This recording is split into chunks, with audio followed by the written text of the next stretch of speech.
What's up? Time for a different method. We just did biscuit method. This is called the muffin method. Again, nothing too crazy about it. It's very simple. You're gonna put all your dry stuff in one bowl. This one right here has got our flour. It's got baking soda, baking powder, and salt, okay?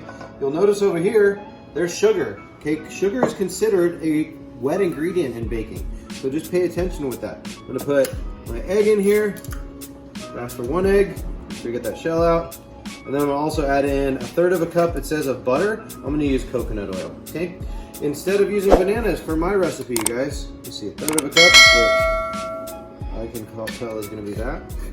You guys need to make sure you do measure, okay? It's super important. I've done this before, so I'm very comfortable with it. 3 ripe bananas, which these really are not ripe enough for baking, guys. So, since my family isn't super into bananas, I have a little bit of pumpkin left, and I have some zucchini that I shredded, which is gonna be fine. You need to build it to about a cup. Okay, that's kind of the idea there. So I'm gonna basically mix all my wet stuff first, then all my dry stuff, and then I'm gonna put them together. And I'll show you that in just a minute. You mix all the wet stuff together. Super pleasant over here, right? Just make sure it's all well incorporated.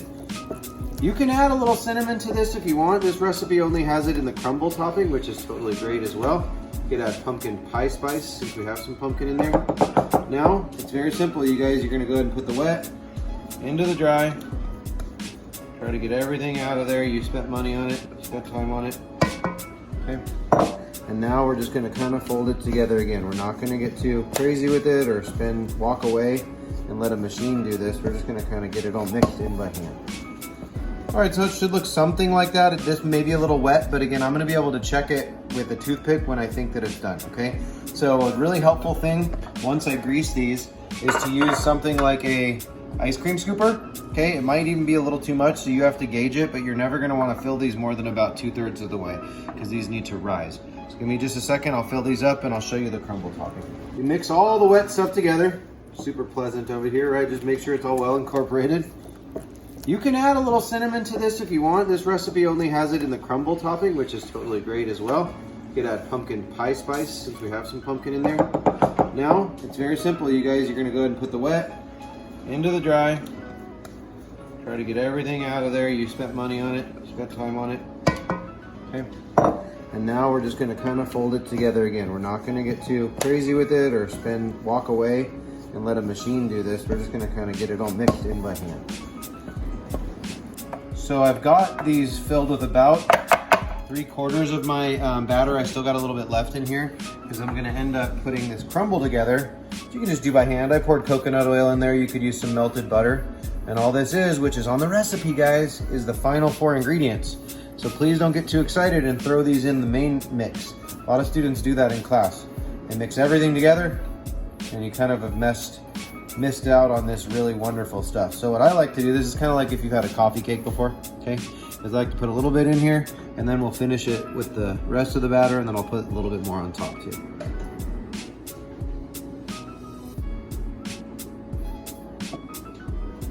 Okay, normally you're gonna wanna do this over your sink, over your garbage can, but a lot of people just spray across here, but it doesn't make any sense to me. You're not gonna bake outside these little things here, so spray directly in there.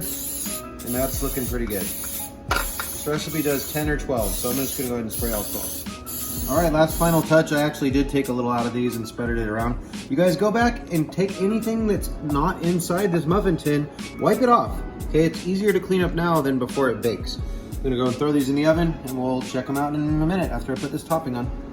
Okay, so those are already looking pretty awesome, but again, we just have a little bit of that. Top these guys off, put a little bit of whatever's left of that crumb on top. Notice these are a little overflowed, so keep an eye on them. I could easily have gotten another tin, another muffin tin, or even done this in a cake format. Okay, if you're gonna do it in cake format, you guys, you don't have one of these muffin tins, you wanna make sure that you turn the oven down and you're gonna bake it for a little bit longer at a lower temperature, okay? See, I just used a little too much on these. That's all right. Some are gonna have that on top and some won't. Yeah, like 4 or 5 minutes left. Here's the key thing you're looking for is, here real quick, and I'm gonna open it and shut it, is you see how those are doming? They're starting to get that little dome. That's what you're looking for. So I think things are going along really well. 4 minutes looks good to me.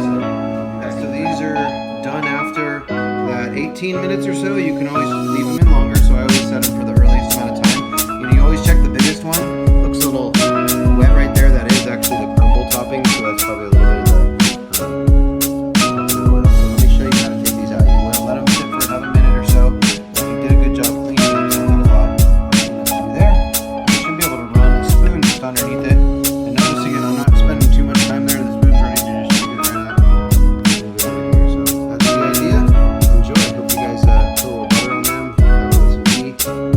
Have fun.